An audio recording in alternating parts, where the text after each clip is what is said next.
Menstruacija je izločanje maternične sluznice, ki je videti kot krvavitev iz nožnice. Navadno traja od 3 do 7 dni, v rodni dobi ženske se pojavlja približno enkrat na mesec. Skupaj s sluznico se iz telesa izloči tudi neoplojeno jajčece.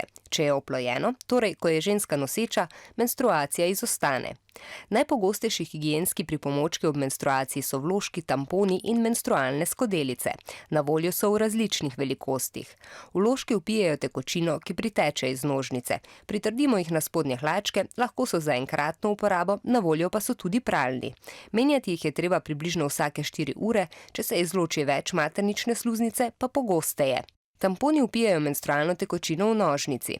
Pred uporabo tampona si umijemo roke. V nožnico ga namreč namestimo s prstom ali aplikatorjem. Tampon je pravilno nameščen, ko ga ženska ne čuti več. Vrvica mora ostati zunaj, saj se le tako tampon lahko odstrani. Zamenjati ga je treba vsakih 3 do 8 ur. Če je predolgo v telesu, se lahko v njem razmnožijo bakterije, kar povzroči bakterijsko zastrupitev ali toksični šok. Pri pravilni uporabi pa težav praviloma ni. Menstrualne skodelice so narejene iz silikona. Menstrualno tekočino ujamejo v telesu, a je v nasprotju s tamponom ne vpijejo. Ženska si umije roke, prepogne skodelico in jo potisne v nožnico, ker se ta razpre. Ob tem nastane vakuum, zaradi katerega se menstruacija zbira v njej.